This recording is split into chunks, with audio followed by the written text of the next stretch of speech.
Assalamualaikum warahmatullahi wabarakatuh. Hai teman-teman, seperti yang kita ketahui, dalam suatu perusahaan dan organisasi pasti mempunyai manajemennya masing-masing. Karena manajemen sangatlah penting dalam sebuah perusahaan. Nah, kali ini kita akan membahas apa saja sih fungsi-fungsi dari manajemen di dalam suatu perusahaan dan organisasi. Saya, Yogal Faridzi sebagai moderator, dan teman-teman dari kelompok defilasi akan menjelaskan kepada teman-teman tentang fungsi sebuah manajemen di dalam sebuah organisasi dan perusahaan. Saya Septiza Pretinola dengan NIM 22043060. Baiklah, saya akan menjelaskan tentang fungsi organisasi dan manajemen pada sebuah perusahaan. Secara umum, dunia manajemen menggunakan prinsip POAK atau Planning, Organizing, Actuating, dan Controlling. Prinsip manajemen ini banyak digunakan oleh organisasi dewasa ini untuk memajukan dan mengelola organisasi mereka. Berikut penjelasan lebih lanjut tentang masing-masing poin tersebut. Yang pertama, perencanaan atau planning. Perencanaan meliputi pengaturan tujuan dan mencari cara untuk mencapai tujuan tersebut. Perencanaan telah dipertimbangkan sebagai fungsi manajemen dan meliputi segala sesuatu yang manajer utama kerjakan.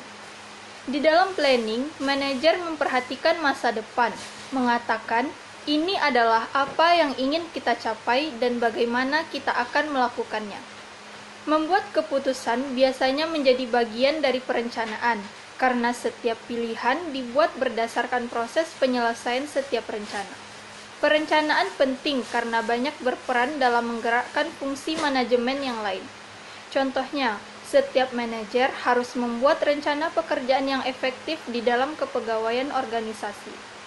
Dalam perencanaan, ada beberapa faktor yang harus dipertimbangkan, yaitu harus SMART. Yang pertama, spesifik, artinya perencanaan harus dijelaskan dalam ruang lingkupnya, tidak terlalu melebar dan terlalu idealis. Yang kedua, measurable, artinya program atau rencana harus dapat diukur tingkat keberhasilannya. Yang ketiga, achievable, artinya dapat dicapai, jadi bukan angan-angan.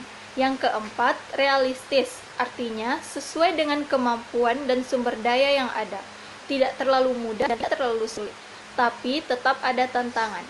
Yang kelima, waktu, artinya ada batas waktu yang jelas. Mingguan, bulanan, triwulan, semesteran, atau tahunan, sehingga mudah untuk dinilai. Yang kedua adalah pengorganisasian atau organizing. Pengorganisasian adalah proses memastikan kebutuhan manusia dan fisik setiap sumber daya yang tersedia untuk menjalankan rencana dan mencapai tujuan yang berhubungan dengan organisasi. Pengorganisasian juga penugasan setiap aktivitas, membagi pekerjaan ke dalam setiap tugas yang spesifik dan menentukan siapa yang memiliki hak untuk mengerjakan beberapa tugas. Aspek utama lain dari pengorganisasian adalah pengelompokan kegiatan ke departemen atau beberapa subdivisi lainnya. Misalnya, kepegawaian untuk memastikan bahwa sumber daya manusia diperlukan untuk mencapai tujuan organisasi. Mengerjakan orang untuk pekerjaan merupakan aktivitas kepegawaian yang khas. Kepegawaian adalah suatu aktivitas utama yang terkadang diklasifikasikan sebagai fungsi yang terpisah dari pengorganisasian. Agar tujuan tercapai, maka dibutuhkan pengorganisasian dalam organisasi, biasanya diwujudkan dalam bentuk bagan organisasi yang kemudian dipecah menjadi beberapa jabatan, yang setiap jabatan biasanya tugas dan tanggung jawab wewenang memiliki jabatan, atau bisa disebut job description. Baiklah, saya akan melanjutkan untuk menjelaskan materi tentang manajemen function, yaitu actuating atau menggerakkan. Perencanaan dan pengorganisasian yang baik kurang berarti bila diikuti dengan pelaksanaan kerja. Untuk itu, maka dibutuhkan kerja keras, kerja cerdas, dan juga kerjasama. Semua sumber daya manusia yang ada harus dioptimalkan untuk mencapai visi, misi, dan program kerja organisasi. Pelaksanaan kerja harus sesuai dengan rencana kerja yang disusun. Televisi memang ada hal-hal khusus sehingga perlu dilakukan penyesuaian.